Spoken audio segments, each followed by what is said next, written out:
Isaac and I talk in the morning on the way to work. Now, Isaac is Isaac's one of our our son, sons. Yes. and I was even talking to him this morning. I'm like, hey, this Sunday would be a good time to fast and pray Mm-hmm. and to ask Heavenly Father, to pray for um, Charlie Kirk's family and this guy that's being charged for Mm-hmm. his family but just to bring some kind of peace to each of our hearts to and when Yeah. we combine those prayers and that faith, and we can see and feel the small miracles out of something. So, even today, it's like a little bit of shock for Yeah. what we feel. What a horrible thing to happen Yeah. so close. As the cold winds of winter sweep in, there's nothing like the warmth of a comforting cup to help you slow down and unwind. This is the season. Let Postum be your cozy companion. Made from roasted grains, Postum is caffeine-free and rich with a smooth roasted flavor. It's the perfect drink for those quiet, chilly mornings. Whether you're curled up with a good book, sharing a laugh with loved ones, or simply watching the snow fall outside, a cup of Postum is the moment you have been waiting for.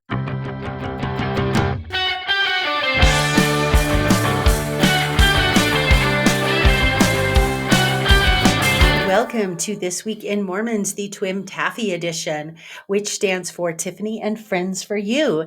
This is your co-host, Tiffany Hales Tanner, and I am back tonight. And I brought my special guest from last month back with me. Many of you may remember last month, I don't know how I did it. I talked my husband into coming on to the podcast with me. He came on. We had a fantastic time together. And then he was like, I'll do that again. I didn't know it was going to be so soon, though. Well, just 2 weeks ago when I recorded with Ariane, you were up in Glacier and you called me and I said that I was recording with Ariane and you're like, well, wait, when is it my turn again? Well, yeah. No, he had a blast last time. In fact, what was really funny is you thought we were like going to practice first before we actually recorded. Right. And then we recorded and you were like, I thought that was the practice session. And I Yeah. said, no, we don't practice. We go live. Oh, yeah. So you wanted an opportunity to do it again now that you know what you were doing. Kind of. I still don't know what I'm doing. But here's what really shocked me. Your voice on the microphone, you have a very legitimate radio voice. And I had no idea because I've never heard your voice recorded before. And when I listened to the recording, I was shocked at how good your voice sounded. And I was not the only one. I had several friends who commented to me without my even mentioning it, saying, wow, Darren sounds really good on the mic. I still haven't listened to it, so. Well, you still haven't listened to anything I've done on Twim, so why start now? That's right. So you will just have to take my word for it and the word of our friends, because they're not just my friends, our friends, that you sounded fantastic. Well, thank you. Okay. All right. Well, this is host chat, so we have to talk about what's been going on in our lives. All right. And we probably should start with our daughter's wedding because that was quite all consuming, was it not? Yes. It happened this last Sunday. And last time I recorded with Ariane, you were in Glacier. And I had teased the listeners that you had this really cool experience in Glacier that you might be willing to share next time you record. And it's related to our daughter's wedding. So, do you want to tell the folks what happened while you were up there hiking around in this huge national park? Yeah, real fast. So, Lauren, our daughter Lauren, married this young man named Kyron, and we've only spent a little bit of time with him. I have, but I know he's just a good young man. And anyway, it was our second day in Glacier. So this is my second trip to Glacier National Park, and I go with a friend who is my bishop. Yes. And we do it every year now. It's And a thing. it's a big thing. Yes. And the second day we were doing this trail, and it goes up through, you start at a glacier overlook and you go up to Gunsight Lake, I believe, and then up the pass, up to a chalet, and then back out to Lake McDonald. It's about a 21 mile trip or so. And And this is in the middle of nowhere. This is it off the is. It's beaten off path. the. Yeah, it's not one of the big popular ones. It's kind of a hard one. Well, but so we took off early in the morning, right at dark, and it's basically just a flat trail. Kind of, you're not gaining or losing too much elevation, but it's through thick brush. And then you head up, and about 6 miles in is, I believe it's Gunsight Lake Okay. is the lake. So we made it there. It's, like I said, about 6 miles in, and we get there, and there's a man who asked us if we had a water filter, and so my friend Jason gave him his water filter, and he started pumping it, and then he kind of left. We talked to him for a little bit, and he left. And right when we were kind of leaving, a couple came. A man and a woman. Yes, and we were like, oh, it was kind of a like, wow, what are you guys doing in here? Because it's remote. It's really remote. And anyway, they started talking to us, and we asked them where they're from. They said the East Coast, but they had a son in Logan. And I was like, well, hey, that's cool. So we listened for a minute, and he's like, and he's in the aviation program. And I was like, hey, we have a daughter that's in the aviation program, and they might know each other. Yeah. And so I started talking about Lauren and bragging up Lauren and how long she's been there. And then the lady's like, is she gonna, I mentioned a wedding that was coming up, and my wife kind of booted me out of the way for a week, and that it was totally fine to leave her for a week while she decorated. But she's like, is this young man, or is this your daughter gonna marry a young man named Kyron? And I was like, what the heck? and so it ended up being Kyron's, one of his friends in Logan, he's a great mentor to, is named Emmett, and it was his parents.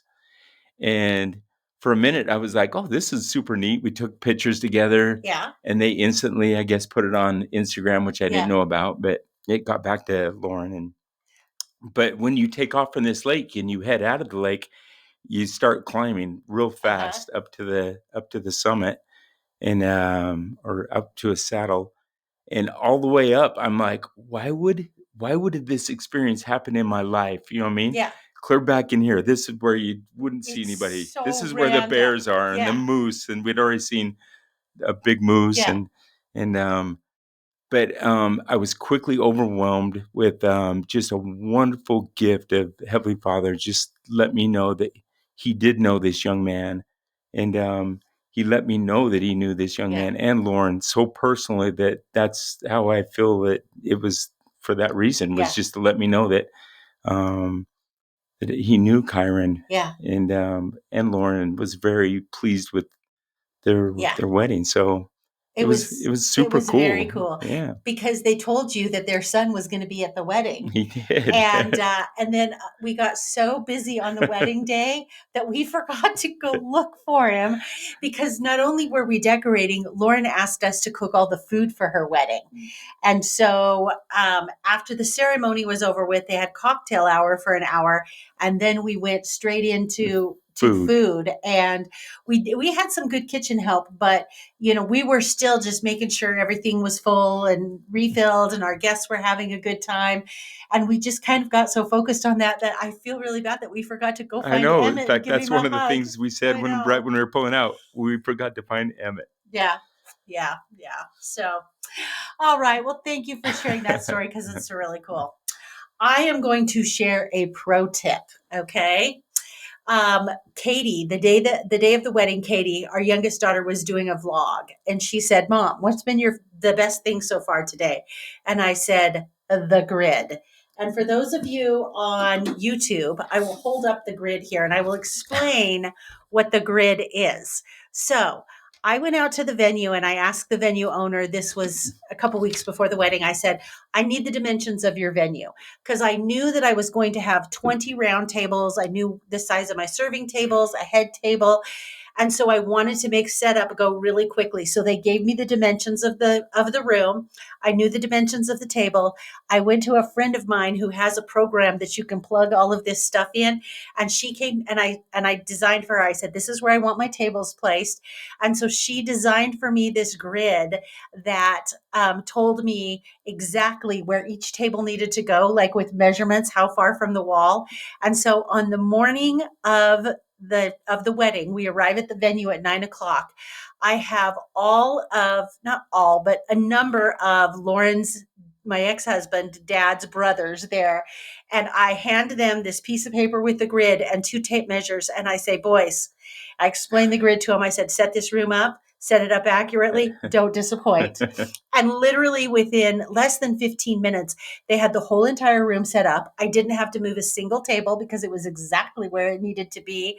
And then we could finish our other setup. So that is my pro tip, is if you have to set up a bunch of tables, determine the space of your room, the dimensions of your room, and figure it out on a grid and show up with 2 tape measures. Nice. So, and then the other interesting thing about her wedding was the whole invitation situation.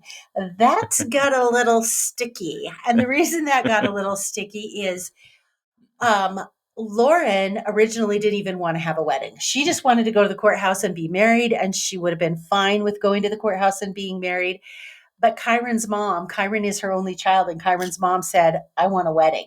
And so she kind of pushed him towards a wedding. And so Lauren said, "Okay, I will do a big wedding." Well, a wedding, not a big wedding, but it can't be big. I want it limited to primarily family and just a few friends. So there were only 2 people from our ward that got invitations. One of which was Lauren's former young women's leader, and Lauren specifically asked for her because she has a close relationship with her, being a former young women's leader. And then one of my really good friends in the ward. Other than that, I only had 2 other friends, my best friend from college and a judge. When I first got out of law school and I practiced law, I appeared in front of this judge all the time, and we became very good friends. And I mean, she was at Lauren's baby shower. That's how Right. long she's known Lauren. So that was kind of like what the cutoff was. But we ended up having some really awkward conversations. Well, hold on. While I was on my adventure, I was Yes. inviting everybody. You were inviting So everybody. You had to go retract a couple of I did. invitations. And I didn't know why until the wedding, Yes. and also respect what Lauren and Kyron wanted. But no, I was full on inviting everybody. Well, you are normally not the type to invite everybody, so I hadn't explained to you what the Right. parameters of invitations were. So I was with her Trek parents. Yes, Well, with her Trek father, her Trek father. who's a A great wonderful, guy. and she had such a wonderful experience on Trek that I just thought it'd be important for them to Exactly. be there. And so they did end up getting invited because Lauren said, "Oh, yes, Yeah, it invite was them." Because again, this was somebody that meant something exactly. to her. So yeah, we ended up having a lot of awkward conversations with people going, "Well," they're like, "Well, where's our invite?" And I'm like, "You're not getting one." Or Darren had to retract several he made and said, "Ooh, you know that invite I gave you? Yeah, it's yeah. I'm pulling it back." Anyway, but it was fun. We had a we It was. we had a good time. It was excellent. We had a really good time. Oh, So let's talk about the food.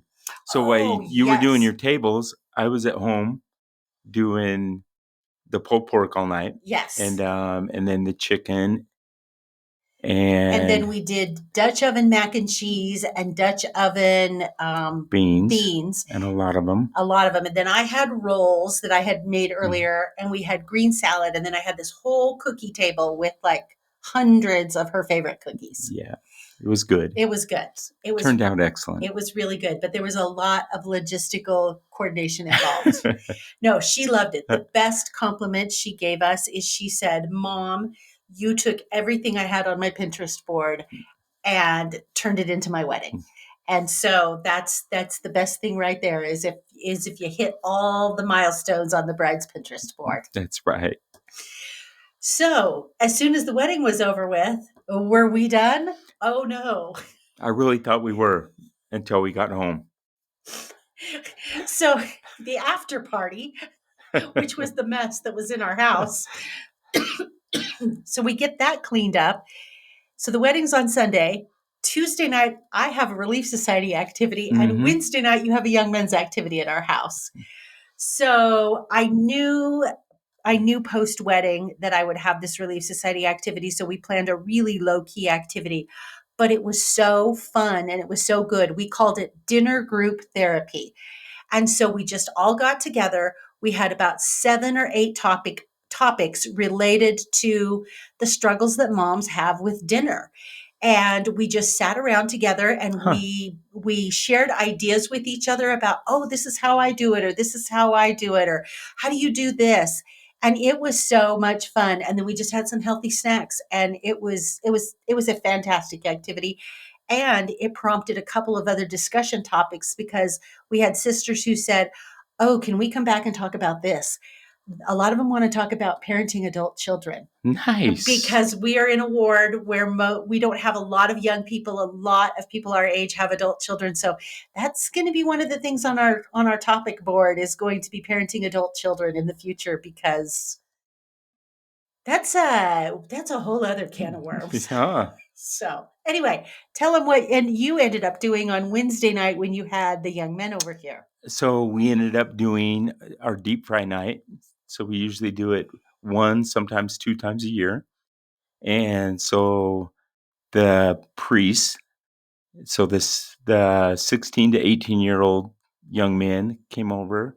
And right now we're kind of combined with another ward That's in our kinda stake. small, Yeah, they yeah. have 1 priest, but they brought a couple young men and their leaders, and they'd never seen deep fry night, which is a disorganized. You better explain to our listeners So what deep so fry deep night fry night is. is the young men bring whatever they want to deep fry. So this time we had four Fryers. fryers going, and so you can do sweets, anything sweet, which goes a long ways. You can go way Yes. out there, and then also anything savory, any kind of meats or So we provide the batter. We will uh-huh. make a savory batter and a sweet batter, and then they show up with whatever it is they want to fry. Yep, and the sweets go in a funnel cake batter, Yep. and the other ones just go in we did a homemade beer batter, and another one that was okay. Yeah.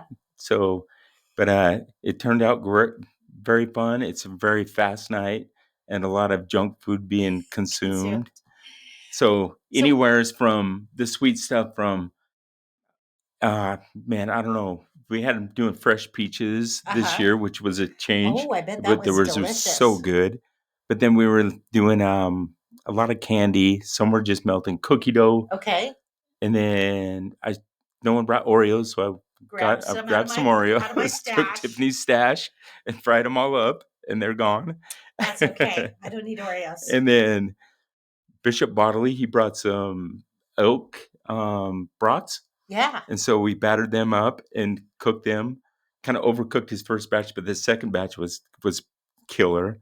And then Brother Wild brought some fresh, I believe it's cod from Alaska, but Yeah. it tasted like halibut. It was like, I'm not Oh. sure if he mixed up what he took out of the freezer or what, Ooh. but it was so Jamie's not good. going to be happy if he brought the No, halibut instead of the cod. but it was so good. He was putting them in like 1.5-inch cubes, and Uh-huh. it turned out perfect. But the deep fry night was another success with Yeah. that And deep fries. we've done deep fry night for what, 10 years at least? Yeah, a little bit longer.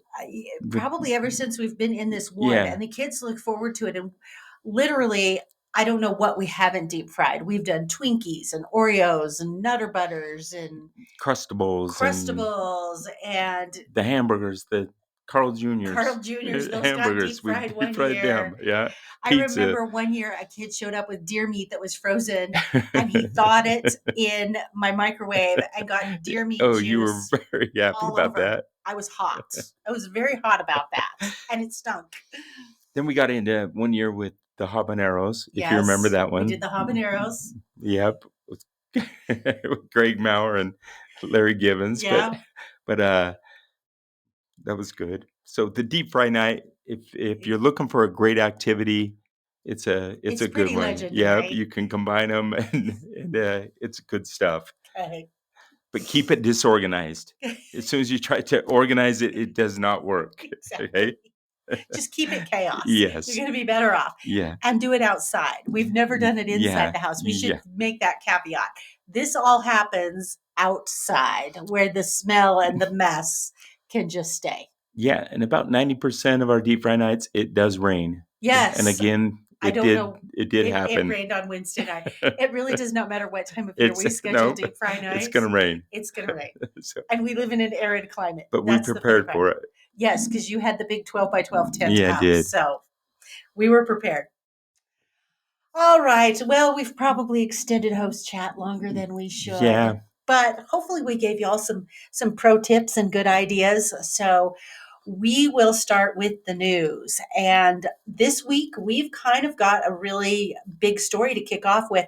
We cannot skip the Charlie Kirk story. No. We have to talk about the Charlie Kirk story because, first of all, it's a very big deal. And second, it happened in Utah. And it affected a lot of members of the church. And so just to kind of give the timeline, so Charlie Kirk was in Utah at Utah Valley University, which is in Orem, Utah County, very, very heavily populated LDS population down there. He came for his tour, and this was on Wednesday, and he had just started his tour he just started his debates and his speeches and questions, and he was several minutes into it when he was quite literally assassinated in front of everybody. Very, very, very sad. And so they immediately remove him and take him to the hospital, and everybody scatters. And then that happened about 12:40. And then by about 2:40, they had announced that he had passed away. And so I'm watching this at work. I've got two computer monitors. I've got one monitor where I'm writing a brief and the other monitor where I have the news up. And I noticed it was a little over an hour after they announced his death that the church issued a statement. And I was shocked at how quickly the church issued a statement. I wasn't shocked at the statement itself, that the church issued a statement, because this was a horrific act that literally occurred in the backyard for the church. But usually when the church issues a press release on this, it's a very, very vetted press release. If you are familiar with the church's process at all, they have spokespeople, they draft press releases. Generally speaking, on something of this magnitude, a press release like this is going to then either go to the first presidency, or if the first presidency isn't available, there is definitely going to be a member of the 12 that signs off on this. So the initial statement that the church released, and it was attributed to their spokesman, Doug Anderson, said, "It is with great sadness that we learn of the shooting that took place at Utah Valley University, resulting in the death of Charlie Kirk. Our prayers go out to his family at this time. We condemn violence and lawless behavior. We also pray that we may treat one another with greater kindness, compassion, and goodness. For members of the church, we reaffirm the Savior's teachings and admonition to love our neighbor." So they issue that statement. And then, of course, if you followed this in the news at all, they issued some videos and really engaged the public's help in trying to find this individual who committed to this. And I had even said to you last night when we were on our walk, I said, when they find him, I hope, just because the church has had so much negative publicity with the Chad Daybell and Lori Vallow situation, I just said, I sincerely hope that this person is not connected to the church. And so this morning it broke that the gentleman that they arrested was someone by the name of Tyler Robinson.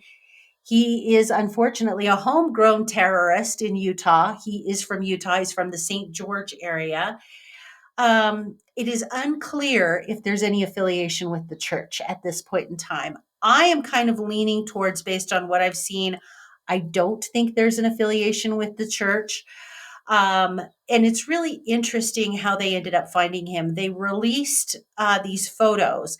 And from everything that I read, my summary of it was there was a youth minister or a youth pastor. Now, they say that this person also had a connection to law enforcement. which made me think, okay, maybe this is a member of the church, because usually if you are a minister or a pastor, that is your day job and you don't have a secondary job. So again, really unclear. That minister or pastor recognized him, went to the young man's father, said, hey, I think this is your son. He then had a conversation with his son. His son admitted to this to him. And then they worked with a family friend that I think is a U.S. Marshal to get him transferred to the U.S. Marshal's office. And then subsequently, overnight, he was taken from St. George up to Provo, the Utah County area. I explained earlier, this is just my theory. I'm sure Governor Cox sent the state plane down to St. George. They flew him from St. George to Utah County. I think it was a good thing that they did it under cover of night, because they were able to get him in and out without, this has been a media circus for Utah. They were able to get him in and out. But you and I have both, our hearts have kind of gone out to the shooter's family and the father, because what an incredibly, he did the right thing, but how hard must that have been? Yeah. This whole thing, Tiffany, Tiffany and I have difference of opinion politically. Yes. And this really hurt my heart, because I found out through watching, I was driving and listening to Glenn Beck, and he kind of stopped so he's talking about Charlie. So then I kind of just went to the Google and searched Charlie Kirk, and then just saw the news there. I mean, within minutes, and it truly broke my heart, because this is a wonderful young man with a young family, and it kind of put me in a weird shock, to where I actually had to like pull over and actually say a prayer for his family and the people that was instantly affected. Yeah. Because of his strong values, and he's a great man. And when I switched jobs last year, I come in contact with a lot more people than I used to, as being a bricklayer. And a And lot more and diversity in the yeah, people that you but come in contact usually with. I find anyone that's a Christian, Yeah. and then I'm easily absorbed into talking Christian beliefs, Mhm. which sometimes doesn't even bring up our main religion, but just our basic religious freedoms which we have here. Mhm. And but it was not, even Thursday when I woke up, I felt, just horrible. What a bad time for not just America, but for this world. To, America's known that you can say stuff without, and especially Charlie Kirk, the Mhm. values that he stands up for God and family and freedom, and what the wonderful stuff he was promoting. You know what I Yeah. mean? So, but for his dad to actually do that, yeah, of course that was the right thing to do. But I'm sure it was horribly wrong. You know what I mean? And we should Horribly be difficult. praying for both families and Exactly. who's involved. And a lot of what I've read on social media today with regards to the Robinsons and his parents, there are a lot of people that are praising their decision, which in other mass shootings we have seen parents really vilified. These parents, fortunately, are not being really vilified. And from what I can see, it appears that the community in St. George is really rallying around them and loving them, realizing, you know, the actions of their son are not necessarily their belief, and Exactly. which is how it should be. And their son, it is alleged at this point in time, but it sure seems like there's mountains of evidence. And if you believe the media, a confession on top of it, just a horrific act. And anyway, our prayers not only go out to Charlie Kirk's family and the hole that his death leaves in their life, but also the parents of the shooter as well. Exactly. So Yeah. anyway, so then today the First Presidency issued yet a second statement on the Charlie Kirk shooting, which I don't recall them ever kind of doing back-to-back statements. That shows you, I think, the seriousness and how it has impacted the church, that they are doing, that they've really done two back-to-back statements. So today's statement is attributed to the first presidency of the church, and it says, the Church of Jesus Christ of Latter-day Saints condemns the horrific acts of violence worldwide, including the recent assassination in Utah. We affirm our repeated calls to seek peace and unity despite our differences. Jesus Christ teaches us to love one another, that hate is wrong, and that human life is sacred. We urge all to reject violence and instead build understanding. Recognizing that we are all children of God, we must treat one another with more dignity, compassion, and respect. As we mourn with those who have experienced loss and care for those living in fear or conflict, we call upon people everywhere to build communities of greater kindness and love.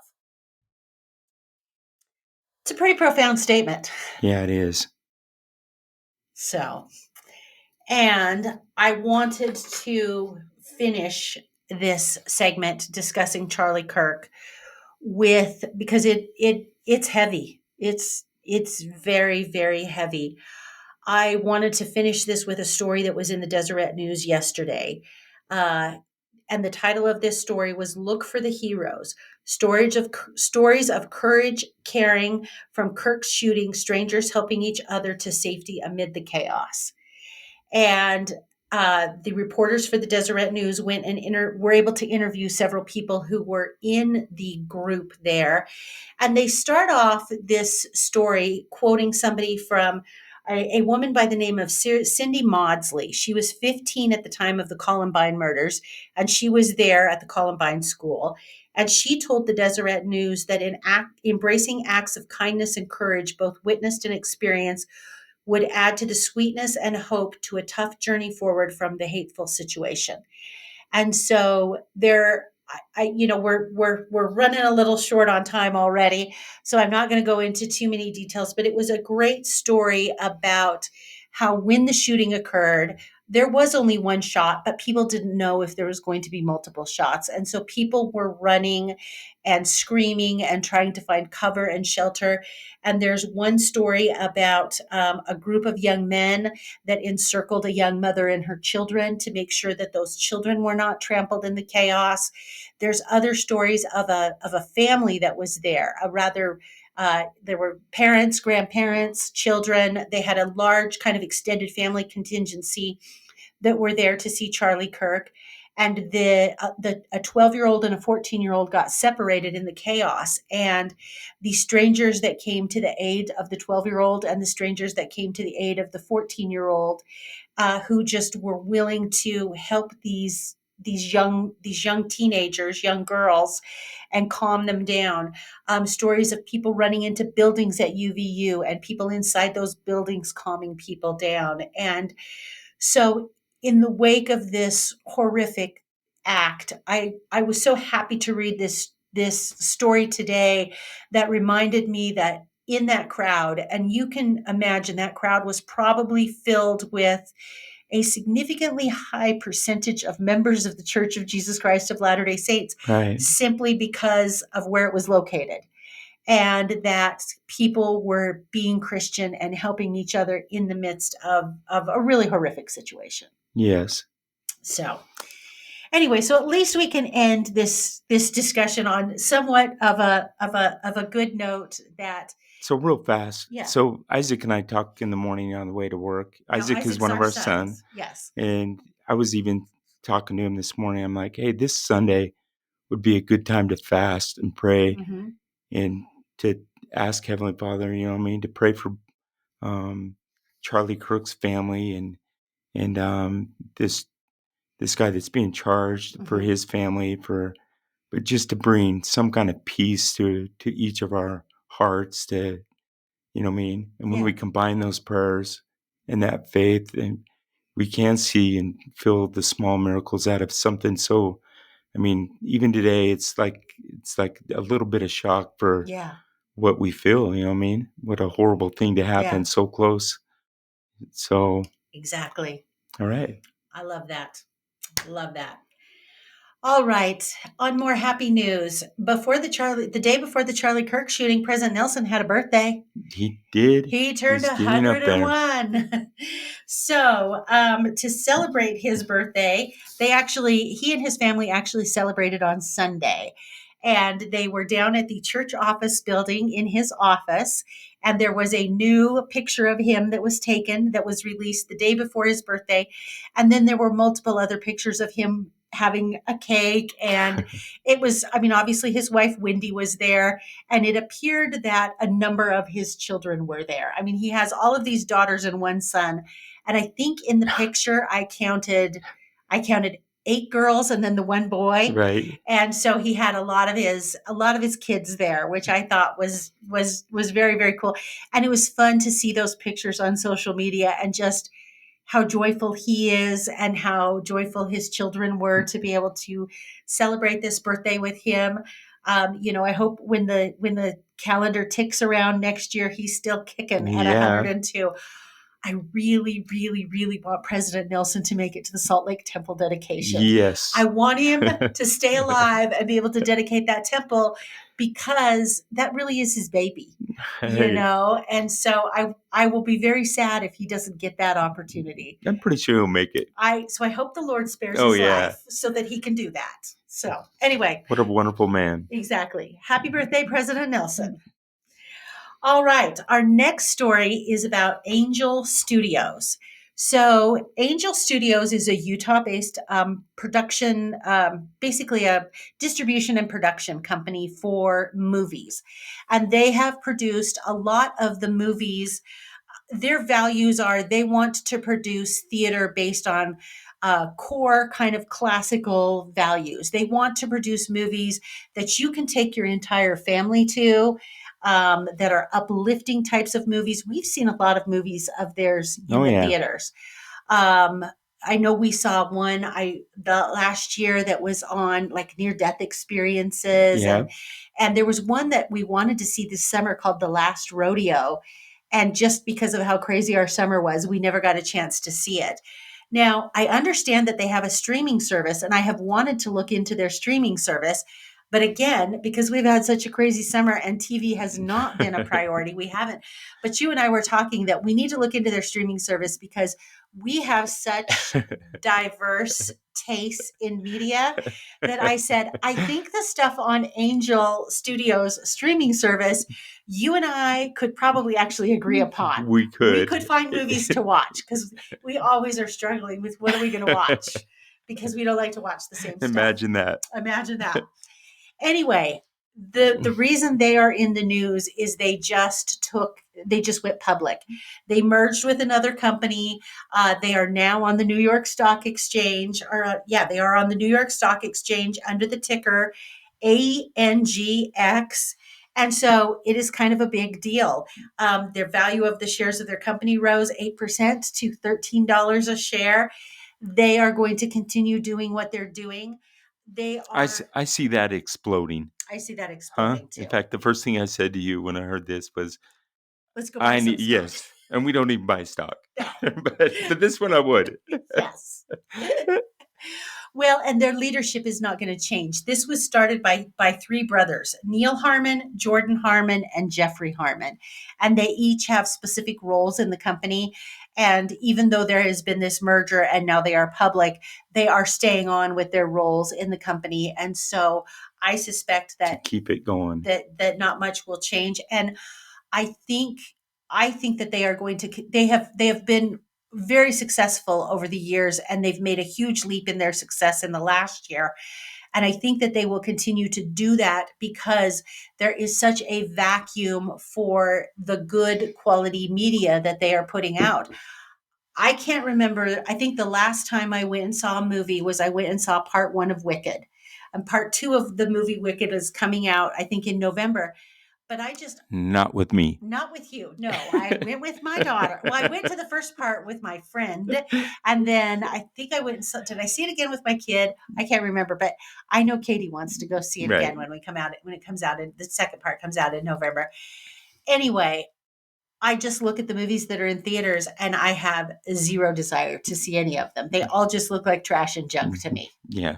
So Unless you're following the line of one of them, then yeah, we don't ever go anymore. we don't ever go anymore. And if we do go, we are usually seeing a movie that is based on some sort of a true story. Yes. I will go see documentaries and movies based on true stories because I like those, but just the nonfiction or the fictional whatever that I just Unless it's Nacho Libre oh or Napoleon Dynamite. Come on. those would be Darren's two favorite movie choices. Me, I want to see Steel Magnolias. So I would watch that with you. you would watch that Yeah. with me. You do like Steel Magnolias. But that's about it. I did make you earlier. Was it this year? I made you sit down and watch The Sound of Music. You'd never Oh, seen The Sound of Music yeah. before. And so now you can have a cultural conversation about The Sound of Music. I'm not sure you'd ever watch it again. Kind of. But I love that movie. Anyway, so that's the big deal with Angel Studios is they've now gone public. So good for them. Okay. Wouldn't that be great, though, if that was your only streaming service in a house? If you were raising young kids now, though? It would be really good. For real. For if you real. was to be dialed in, Yeah. that would be okay. It would be good. That'd be good stuff. Okay, our next story is a Mitt Romney story. Now, when I told you I was going to do a Mitt Romney story, because again, we have very divergent feelings on Mitt Romney, Mm-hmm. you kind of groaned and I said, oh, but this is a funny Mitt Romney story. Okay, let me set the background here. Okay. There is a columnist by the name of Eli McCann, and he is a satirical columnist. He does satire and other types of columns, op-ed pieces for the Salt Lake Tribune. I have read his stuff before. There's a really funny one that he does about Mormons and food and how if we are bringing food to an event or we're having a wedding or whatever, we bring 3 times the amount of food that we need to bring because we're just so afraid we're going to run out of food. And then we have all this extra You don't food. want to run out of food. You don't want to run out of food. And I'm always having to rein you in because you always want. I will go triple. You will go triple and I will go, no. We will have extra. And you are like, we're going to run out. No, we're not. And so this is a continual debate that you and I have. We've never ran out. We've never run out. Right.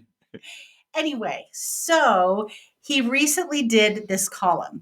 And this op-ed piece that he did for the Salt Lake Tribune was a satirical piece where he was, what he was doing is he was talking about kind of faith-promoting celebrity rumors that go around in Mormon circles, like, oh, did you know Steve Martin got baptized? Those sorts of things, and how people, tend to pick up on those and follow those and believe them, and just how you are always looking for something that affirms what you believe. And so he had pictures of all sorts of different celebrities and different things. He had this picture of Mitt Romney, and underneath this picture of Mitt Romney, it said, hey, I heard Mitt Romney hasn't gone to church since about 2005. So Mitt Romney happens to pick up the Salt Lake Tribune on Sunday, because I think that's when the piece ran. And he sees this picture of him with this thing that says, hey, I've heard Mitt Romney hasn't gone to church since 2005. Perfect. And so Mitt Romney is a little incensed by the Salt Lake Tribune, questioning the degree of his Mormonism. So here's what Mitt Romney does. So Mitt Romney quickly posts on social media, and he is not a big social media poster. He's no Mike Lee. I've always said, somebody needs to take Mike Lee's Twitter away. But Mitt Romney, he just doesn't get on there very often. So he gets on his social media account and he says, I am a true blue member of the Church of Jesus Christ of Latter-day Saints. Ann and I attend sacrament meeting every Sunday and enjoy service in the temple. We love our church and the callings we have received in our home ward. And then he writes, a poorly sourced article in the Salt Lake Tribune said otherwise is laughable. Well, what Mitt Romney did do was read the whole article and realize this was satire. Right. And Eli McCann was just giving an example of how these rumors start and what people are saying. Boom. Boom. So somebody along the line apparently pointed that out to Mitt Romney. So he got back on his social media feed and he said, this was Monday. He said, satire, 1, me, 0. And then he followed that up with, if you'd like to learn more about my religion, I'd be happy to help you meet with our missionaries, including some of my own grandchildren. So he laughingly redeemed himself from his rather large gaffe that he made in not fully reading and understanding Eli McCann's column, that Eli McCann was just saying. In fact, he kind of proved Eli McCann's point. That's what he did. Yep. So anyway, I thought that was kind of a funny article. You don't want an opinion of mine, though. Well, you'll fit right in with Melissa from Matt and Melissa, Oh. because she is not a Romney fan and she's very vocal about it. Oh, I can be vocal. You can be vocal. But at least you can acknowledge he had a good sense of humor about it. Perfect. I love that one. And he wasn't saying anything controversial. He was just talking about his love of his religion. And I think if we're looking for common ground, we can agree. We all love the church. Oh, yeah. All right. So my next story, Kenneth Rooks. Do you remember Kenneth Rooks? Mhm. Remember? So Kenneth Rooks won the Olympic silver medal last summer in 2024. Tell our listeners what was going on in our house when the Kenneth Rooks race came on. First off, we usually don't watch that part of the race, right? No, because the Until steeplechase this year, takes a long time. or whenever we watched And it was literally the middle of the day. It was. Yeah. And the TV was on in the background. And you were really cheering him on. I was. Especially after he got going and he kind of realized that he was gonna win the way he was trucking. Exactly. Right? Exactly. And you were out of control. I was out of control. Right. He could feel it. I've been following Kenneth Rooks. And right. so Darren is like, because this is like 2 PM, and he's like, what? Man, she's a little energetic about this. What the heck? What's going on? We're into track and field now? We're into track and field. Nice. But then you helped me cheer him on, because you didn't know when I was cheering him on that he was a member of the church. You were like, oh, she's cheering on the USA guy. And kind of an underdog. Yeah. And I was like, oh no, this story goes much deeper. Right. So he won this Olympic silver medal, and there is a new piece in the Deseret News because it has kind of weighed a little bit like a dark cloud over him for the last year. And he has said, once I won the silver medal, everyone expected me to do well in every single race. And he said, it's affected my ability to perform. I don't want to avoid being a silver medalist. I want to embrace it. I do. It's just the pressure that comes with it. I've dealt with it well at times and sometimes not. And so the article goes through various races that he's done this year. And there have been some races that he's done really well. And there have been other races that he's just sucked. And he says, and his coach says, he has the physical skill. The physical training is there. It's just all about the mental game. And I thought that was so fascinating. And you can kind of see how everywhere he goes, he's introduced as the silver Olympic medalist, and people put all these expectations on him. And he had zero expectations on him when he won the medal. Right.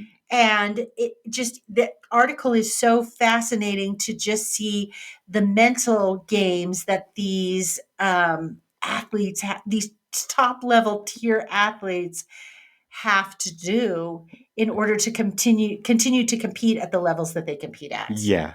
Especially something like that. Yeah. Huh? But he does. He talks about when it gets hard. Yeah. That's when the mental game starts, and it's just like, wow. Exactly. And what kind of pressure is that? You know what I mean? Because I'm sure your bodies are working. Yeah. Maybe super great one race, and like he talks about, or the next race, maybe my body wasn't up to. Yeah. But then he says, no, my body isn't the problem. It's my mind. It's mine, which. Exactly, because every race there is such a degree of physicality that's involved, and in order to push through that, your head literally has to be in the game. Exactly. So he talks about working with a sports psychologist, and he makes it very clear in this article, I am not complaining about my silver medal. My life is really good. Please don't think I am complaining about this. I am just kind of stating fact of how this is impacting me and how I'm dealing with it. And this is one of the things that I like about Kenneth Rooks, because he is the gentleman in 2023. He is running at the NCAA finals, and he trips and falls. And he had made a decision before he went out in that race that if he fell, he would get Get back back up. up. So he didn't have to make that decision in the moment because he'd already made that decision, and he got back up and won the race. And so that's why it's been so fascinating for me to watch his career and the ups and downs, because I think they really parallel a lot of the ups and downs that we have in our own life. Yeah. And to watch how he's dealing with that and struggling with that, I think gives us all hope. Yeah. I think it's great that he talks about it. He's so cool. Yeah. Huh? Yeah. And just to be able to put ourselves and people in that perspective, when it gets hard, it It's most of hard. the time it's a mental, Yeah. but we got to push through and help each other through, or deal with it if we're dealing with it by ourselves. Yeah. Anyway, excellent article. All right. You are a big fan. I am a big Oh, fan yeah. of Kenneth Rooks. Well, I'm a big fan of anybody that is coached by Ed Eyestone, who is the BYU track and field and distance coach. He is just fantastic. You've heard me talk about him ad nauseum. I love it. I just love it. All right. Now we are going to go to my segment. We didn't have this last time, called Mormons in the Media. Oh. And because we didn't have any Mormons in the Media stories last time you and I recorded. So I'm going to give one quick shout out, and then we're going to talk about a series and an Idaho winner. One quick shout out is Taylor Frankie Paul. Now, I know you have no idea who Taylor Frankie Paul is. No.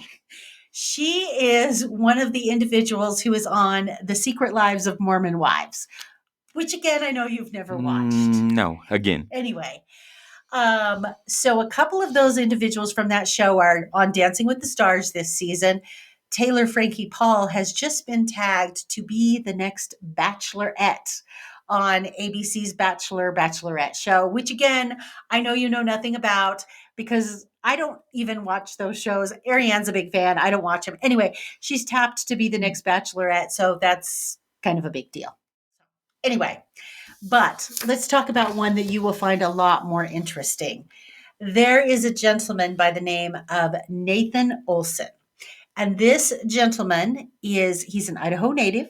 He lives in Buell. He is married. He has a blended family like we do, only they have 10 kids. That puts us to shame. We only have 6. Bless them. Bless them. Yes, absolutely. Bless them. Anyway, he went on this TV show called Alone. And here is the premises of this reality TV show called Alone. They take them to a location out kind of in the middle of nowhere. And they drop off, I don't know how many contestants they start with, but they start with a number of contestants.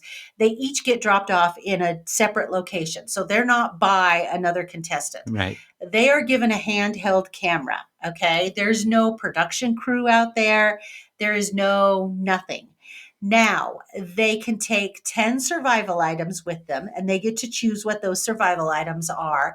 And so they stay out there, and it's kind of last man standing. They have an emergency phone or beacon or something like that they can push when they're like, I'm done, peace out, I'm finished. And so the winner of this gets, I can't remember if it was $250,000 I think it was $500,000. $500,000 if you are the last man standing. So there are 12 seasons of this. Now, the first season of this, none of the contestants really understood the show or what they were doing. And then by the time they got to subsequent seasons, people had watched and they understood what people were doing. They understood some of the survival techniques, what you would need, things that you should bring, etc. They had always been in kind of tropical locations, never a desert, but locations where, water was relatively accessible. Well, for season 12, they took the contestants out into South Africa's Great Karoo Desert, which is a desert. Right. And so the contestants were a little bit shocked because they were planning not to be in the desert. And so this really threw everybody for a loop. But it did not throw Nathan Olson for a loop. Now, the reason we are talking about Nathan Olson, not only because he's from Idaho, he is a member of the Church of Jesus Christ of Latter-day Saints. And he ended up winning season 12, and he won after 34 days, which was amazing because usually these contestants are out there. It's usually somewhere between 50 and 60 days before you get to the last man standing. But so many contestants were dropping off early on because nobody was prepared for the desert. I think one of them was 4 days. Yeah, 4 days. Only made it 4 days. Yeah, exactly. So Darren, you got to know it's brutal. tell them, why was this Idaho boy so prepared? Because I'm pretty sure he was living in the desert. He grew up in the desert. He grew up in the desert in Yeah. Buell. Exactly. And the article talks about, we read a whole bunch of articles on him earlier this week, and it talks about that is literally what he did. He went out in the desert as a kid and was running sheep and chasing this and chasing that, and he knew how to survive in a Yeah. very arid desert climate. In fact, it talks about when his son showed up, because this is how you know that you won. When your loved one shows up, that's apparently how you know you're the last man standing. So he's at day 34. He's got fish for, I don't know, 5-6 more. He's got him hanging in the tree, drying out. Yeah. I mean, he's prepared for the long haul. So when you read this story to me Yes. about his shelter that he built, and Yes. he built it out of stone, I was like, oh, he probably. So I'm a mason by Yes. trade, right? And a stonemason. And I'm thinking, oh, this guy just threw up some little Rinky dink. Yeah. Yeah. But when you showed me the picture, I'm like, oh man, this dude he's legit in his ability to lay stone. Yes. Yes, he's had to have some kind of Training. Yes. Or his mind is just. Describe the shelter to these people, because he had to protect himself from monsoons. Mm-hmm. He had to protect him because getting wet, that'll do you in just like that. And that's what they said, monsoon rain. Monsoon rain and wind too, I think they said. So describe his shelter, since we don't have a picture. And the animals. They said there were, yeah. Yeah, that's true. So it was like kind of like a round small yurt, right? Okay. And it looked like there was one way in, the Yes, doorway, one way which in. he would be able to. And it looked like he had a French drain going down to drain he had his it water. drained. Yeah. And I think that was part of his drinking water that he was doing too, right? Oh, he said he had numerous ways of getting water. Okay. To which that some makes of them sense. didn't. Yeah. But I was just so impressed of how comfortable he was when his son showed up. You know, he was ready for the long haul. He was shocked Yeah. when his son showed up. He's like, We're done already? Right. I got a couple more weeks to go. I wanted some more solitude. He hadn't even gotten to the real solitude yet. Right. Exactly. So anyway, congratulations, Brother Olson. Fantastic on your win. He also had a brother. I think Luke Olson, his brother, appeared in season 3, if I recall correctly. It's not in this article we have in front of us, but it was in one of the articles I read that his brother had appeared in on the show. 2010, maybe? Yes, and had not won it, but had done it very, very well. And they also attribute a lot of their ability to do very well to their father. Their father taught them a lot of these skills that they knew how to use. Yeah. So how fun. I know. We tried to find the show to stream. It's apparently on the History Channel, but we don't have cable. We just have streaming services. And so I was hoping it would be on Hulu. They only have season 11 on Hulu. They don't have season 12 yet. But I think when they do have season 12, I think you and I should watch it. Right. That's a show I would totally watch with you. Yeah. Yeah. Oh, yeah. Okay.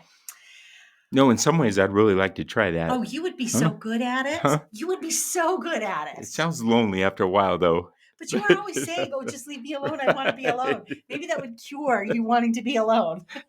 That probably would. So now we went through the list of the things he brought. What did you think of the list of the things he brought? I think they were just practical things which he knew, you know. So do you remember what he brought? It probably stood out to you more than me because he had the bow and arrow, okay, the ferro rod okay, for fire, and he had a blanket. Yeah, picked the blanket, but the things I can't remember everything that he picked, but the things I was like, oh yeah, you know, that's comfort right there. Exactly. So he took good tools and he knew how to use his tools. I was more interested. I want to see how he's filtering his water. Okay. And obtaining it, because it said in several different ways. Yeah. In the article, which which was neat. Well, and what's interesting is the producers were asked, because when the contestants started falling like flies, the producers got really concerned that they were not going to have enough content to make the Right. show For the season. for the season. And so the producers were asked, would you ever go back to the desert again? And the producers said, oh, yes, for sure we would. And the producers said that this season reminded them of season 1 when the contestants didn't know what they were doing. And that if they did go back to the desert again, that it would probably be like some of their subsequent seasons where people would go, oh, the Ah, desert is an option. Okay, uh-huh. I need to be prepared for that as well. Right. So, all right. Guess what? We have come to the end now. The end. We are to our favorite things, Darren. So now is your opportunity to share with our listeners a favorite thing. Now, last time I picked your favorite thing for you. I picked Zip Fizz for you last time. Right. But we're no longer doing Zip Fizz. No, I Tell think them my why- favorite thing. So Tell them why we're no longer doing So Zip after I Fizz. went to Glacier Park and ran Uh-huh. around the mountains for a week, right? Yes. I came home and the next morning I had a headache, and it was a caffeine headache, right? Okay.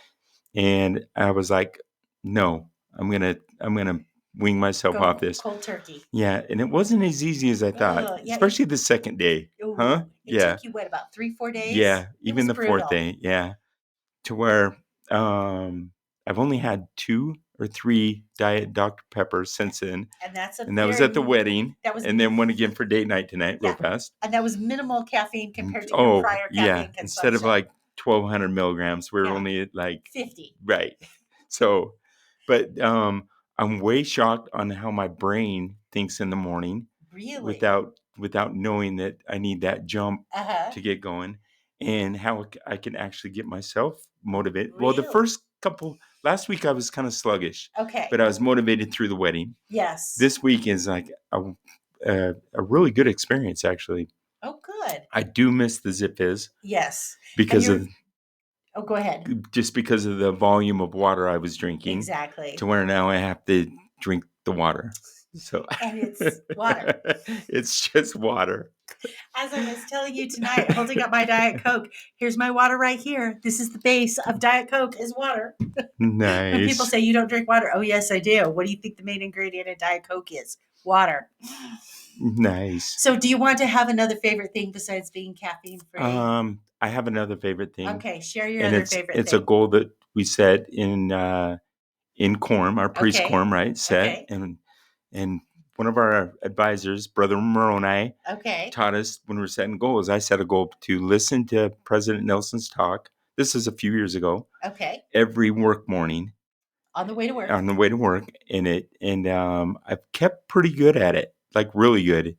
And it's just the way it sets me in the morning, and so I've kept up on this goal, and it's changed who I am, It in really, especially my driving. really, And really I don't, has. I'm able to relax. I'm able to think, and the things that President Nelson talks about in his last talk, is the virtue and the charity Mhm. and our confidence in talking to God, Yeah. and how we need to have that confidence that Heavenly Father loves us for who we are, and just the value of Yeah. virtue and how it can change.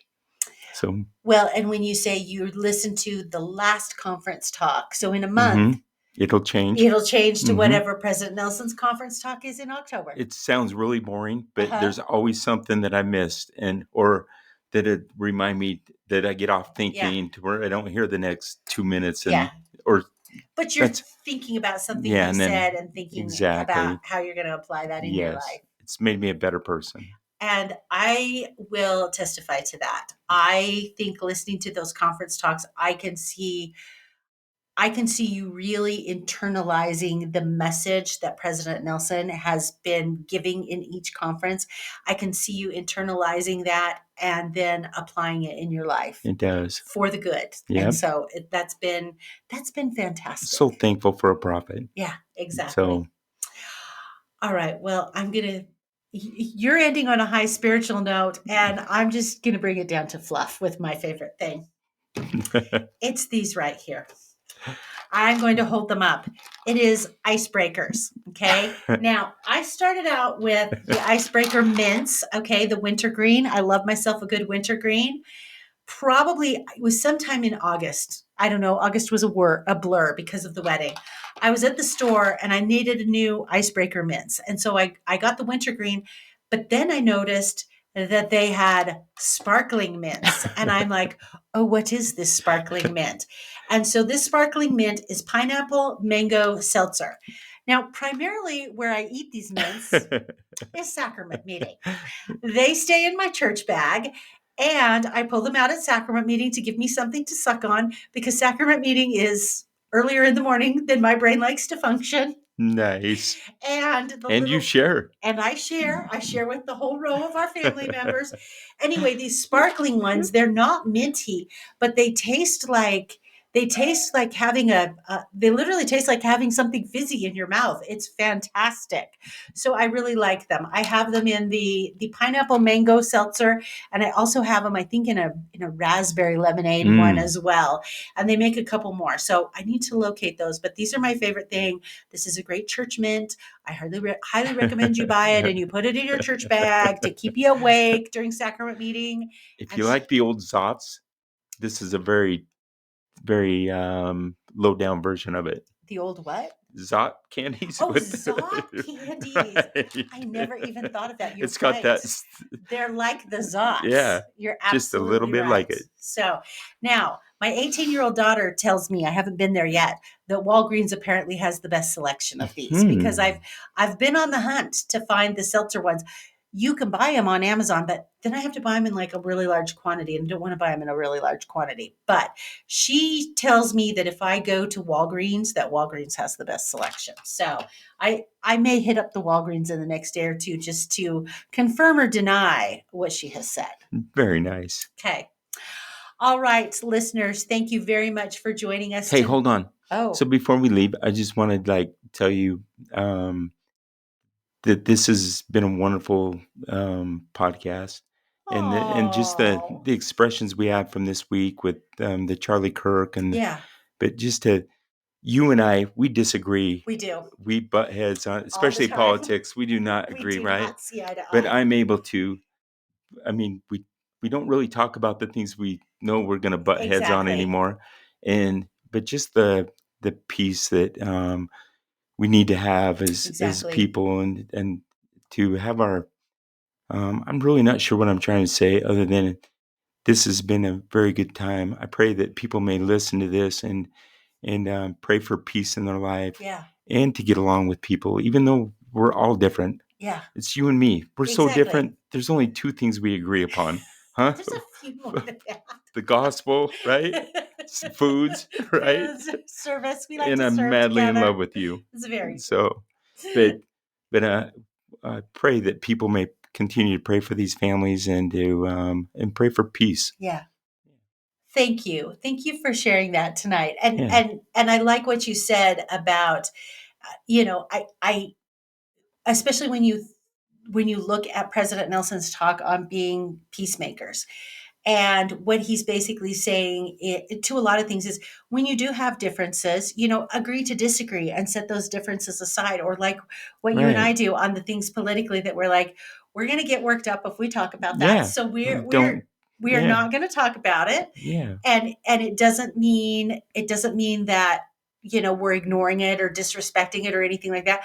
Because I fully respect the fact that you have different views, and you're entitled to have different views. And I respect your views. And you respect my views. We just disagree. I didn't used to, but I do now. Wait, let's just put it this way. We cancel each other out when we go to vote. Yes, we do. It's a zero-sum game, but that's neither here nor there. Well, occasionally we'll vote for the same And you people. like Mitt Romney? I am. I'm a big Mitt Romney fan. He's not. No. But that's okay. It is okay. So I really do appreciate your sentiment here, because I think that definitely needs to be the overwhelming message this week. It really does. We as a country need to stop the divisiveness. And it starts in our homes. If we, and again, just exactly what President Nelson says, if we can learn to disagree better with those that we come in contact with on a daily basis in our homes, and respect that different people have different viewpoints, and it's not a threat to your viewpoint if somebody sees it differently. Right. So, all right, that is a great note to end the show. Great note to end the show on. Thank you so much. And thank you for joining me again tonight. I love it when you come on the podcast with me. Whatever. This is just so fun. We'll do this till our listeners say enough. Yeah. Get him off. Get him off. No, our listeners aren't going to say that. Anyway, TWIM Nation, thank you very much for joining us tonight. If you have any questions or comments, you can reach out at contact@thisweekinmormons.com.